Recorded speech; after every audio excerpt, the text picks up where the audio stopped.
Selamat siang Pak, selamat siang teman-teman. Terima kasih atas waktu dan kesempatan yang diberikan kepada saya. Perkenalkan, nama saya Oceana Nevelinda Paole, NIM 17030303079.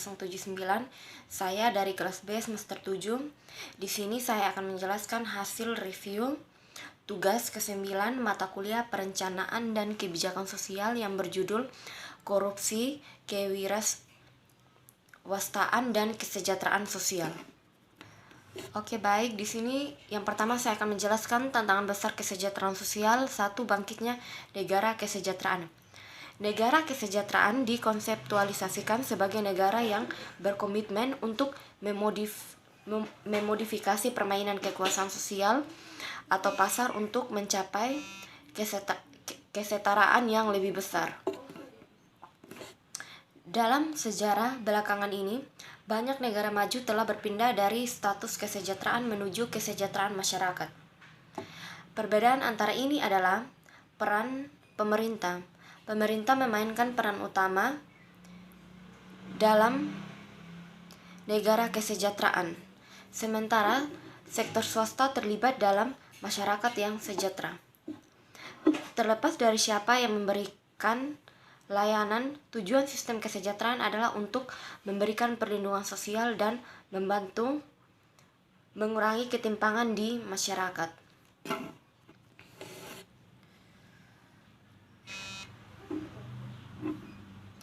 Namun, pengeluaran untuk program perlindungan sosial bervariasi di setiap negara.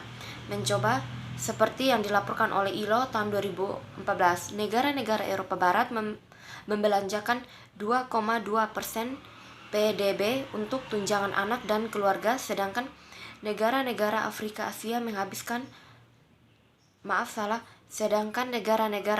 membelanjakan sekitar 0,2% dari PDB dan negara-negara Asia menghabiskan 1,5% dari PDB. Ketika pemerintah menghabiskan di sektor pendidikan, anggota masyarakat yang memiliki akses pendidikan yang terbatas cenderung untuk mendapatkan keuntungan dari layanan ini. Populasi bertentangan dengan 38,7% dan 54,4% yang pergi ke kuartil terkaya. Baru saja Bank Dunia 2012 telah mengakui bahwa efek spillover positif dari sosial perlindungan dapat membantu menciptakan modal manusia di masyarakat. Jika seorang individu tidak selalu memperhatikan kebutuhan dasar keluarga, kemudian mereka dapat mengarahkan tenaga supaya dalam kegiatan produktif masyarakat. Sebuah studi yang dilakukan oleh Higgins dan Pereira tahun 2014 mengeksplorasi dampak distribusi pemerintah terhadap ketimpangan pendapat itu. Studi ini mencakup Amerika Serikat dan Brasil dan menentukan bahwa pemerintah belanja di bidang kesehatan dan pendidikan mengurangi ketimpangan pendapatan di keduanya.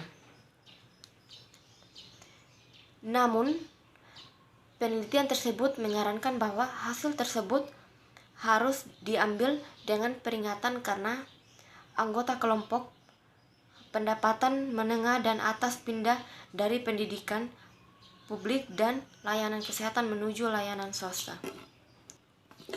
Berikutnya saya akan menjelaskan hubungan antara kewirausahaan dan negara kesejahteraan. Motivasi adalah kekuatan pendorong utama di balik keterlibatan dalam aktivitas kewirausahaan. Motivasi dapat tumbuh dari kebutuhan atau pengakuan akan sesuatu kesempatan.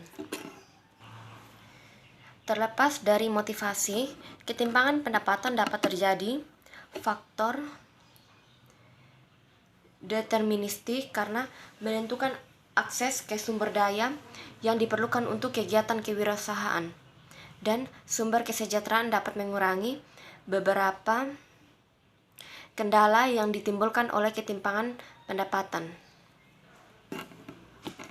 Tujuan dari program kesejahteraan adalah menjadi sebuah jaring pengaman sosial yang secara teori dapat membebaskan orang untuk menginvestasikan modalnya atau dan bahkan mengambilnya resiko seperti memulai bisnis dengan keamanan yang tidak perlu mereka bayar kebutuhan dasar seperti pendidikan dan perawatan kesehatan yang akan disediakan untuk umum.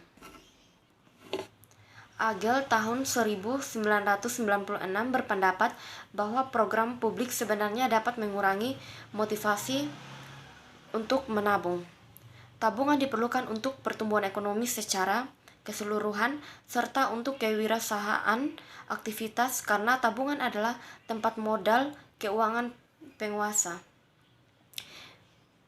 Lebih sedikit pertabungan pribadi juga berarti lebih sedikit akumulasi kekayaan dalam jangka panjang. Beberapa studi menunjukkan bahwa kekayaan pribadi memiliki pengaruh penting pada keputusan untuk terlibat dalam aktivitas kewirausahaan dan posisi hubungan nyata antara kekayaan dan kewirausahaan ditemukan di kedua Swedia. Berikutnya saya akan menjelaskan korupsi dan kesejahteraan sosial. Korupsi dapat mempengaruhi kesejahteraan sosial masyarakat dengan bertindak sebagai pajak regresif pada orang miskin dengan merampok sumber daya dari rumah tangga yang mengalami kesulitan. Memiliki pengaruh tingkat kemiskinan di banyak negara berkembang, korupsi mempengaruhi pengambilan keputusan,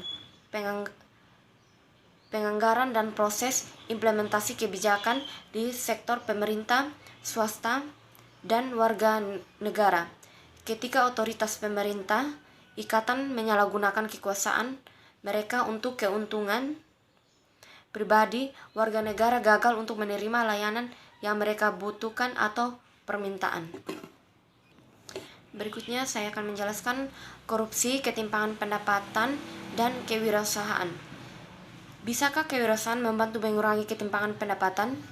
Mirip dengan semua orang, penguasa memiliki keinginan untuk meningkatkan taraf hidup melalui keterlibatan aktivitas yang telah mereka dambakan.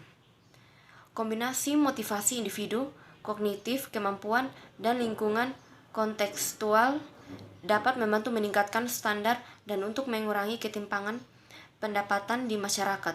Namun baru memulai pendapatan aktivitas prenuarial dan kelanjutan aktivitas selanjutnya dapat menjadi tantangan konteks tertentu pada tingkat awal usaha. Penguasa mengandalkan beberapa sumber daya untuk terlibat dalam aktivitas kewirausahaan dan akses yang tidak setara ke sumber daya bisa menjadi sebuah pencegah bagi seorang penguasa. Individu berpenghasilan rendah memiliki sedikit kesempatan dan akses ke pendidikan. Kurangnya akses ini dapat diterjemahkan menjadi rendah mendapatkan potensi dan akses yang lebih sedikit ke sumber daya keuangan. Untuk seorang penguasa, keduanya modal manusia dan sumber daya keuangan yang penting. Dalam kasus seorang pengusaha dengan sumber daya manusia yang lebih sedikit potensi penghasilan rendah akan mengambil perusahaan berkualitas rendah kegiatan preneurial karena biaya peluang rendah dan membantu memenuhi kebutuhan mereka, kebutuhan dasar. Selain itu, pengusaha individu dalam kelompok berpenghasilan rendah akan harus membayar untuk mengatasi peraturan yang luas ini. Mereka juga akan membayar lebih tinggi proporsi pendapatan mereka dibandingkan individu dalam kelompok berpenghasilan tinggi. Pengusaha yang memiliki aset konsentrasi tinggi dan akses ke sumber daya keuangan lainnya dapat mempengaruhi kebijakan publik melalui lobi untuk legislasi yang sesuai dengan tujuannya. Di masyarakat yang sangat timpang, akses ke sumber daya keuangan dan akses publik, pejabat dan sumber daya informasi dapat dikonsentrasikan pada segelintir elit yang dapat menggunakan kekayaan mereka untuk melobi pemerintah untuk kebijakan yang menguntungkan, menunjukkan sebuah hubungan linear antara bisnis formal, korupsi, dan ketimpangan pendapatan. Sekian penjelasan dari hasil review saya.